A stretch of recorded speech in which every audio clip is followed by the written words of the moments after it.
Bonjour, Club Rubik Saint-Gilles. Voici la troisième et dernière étape pour résoudre le cube 2 x 2. Après la deuxième étape, trois possibilités s'offrent à nous.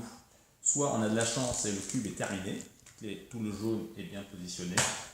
Soit on a deux coins adjacents qui ne sont pas en jaune. Soit on a la dernière situation, c'est-à-dire aucun coin jaune, deux coins jaunes qui sont adjacents, qui sont opposés par la diagonale, soit un coin jaune qui est bien orienté. Dans ce cas-là, on verra après comment faire.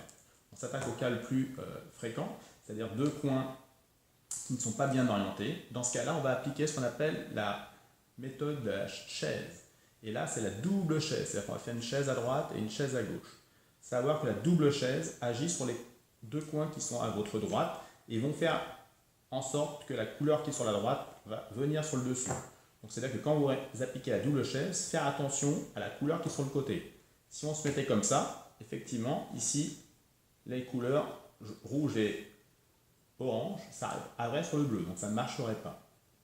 Alors ici, on oriente bien le cube, le jaune va venir sur le jaune, et donc on commence la méthode. Alors la double chaise, c'est la suite des aventures de notre belge, qu'on avait vu dans le 3x3. Donc le belge, c'est celui qui est en bas à droite. Donc l'histoire, c'est la suivante. Le belge est là, il se lève, part très loin, sa chaise tombe, il revient un petit peu, il enlève sa chaise, il se remet à sa place et il se rassoit.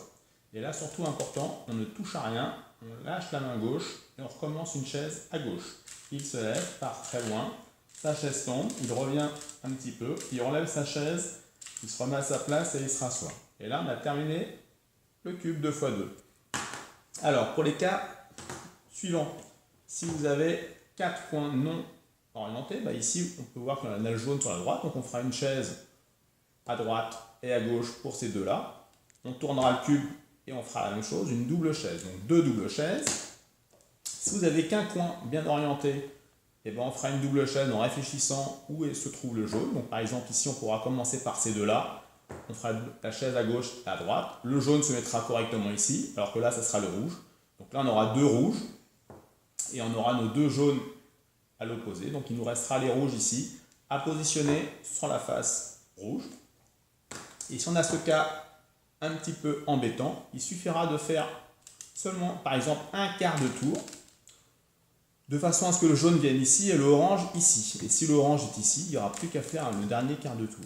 Donc, quelle que soit la situation, la double chaise pourra nous permettre de résoudre le 2x2 dans la dernière étape. Voilà, merci de nous avoir écoutés et à bientôt.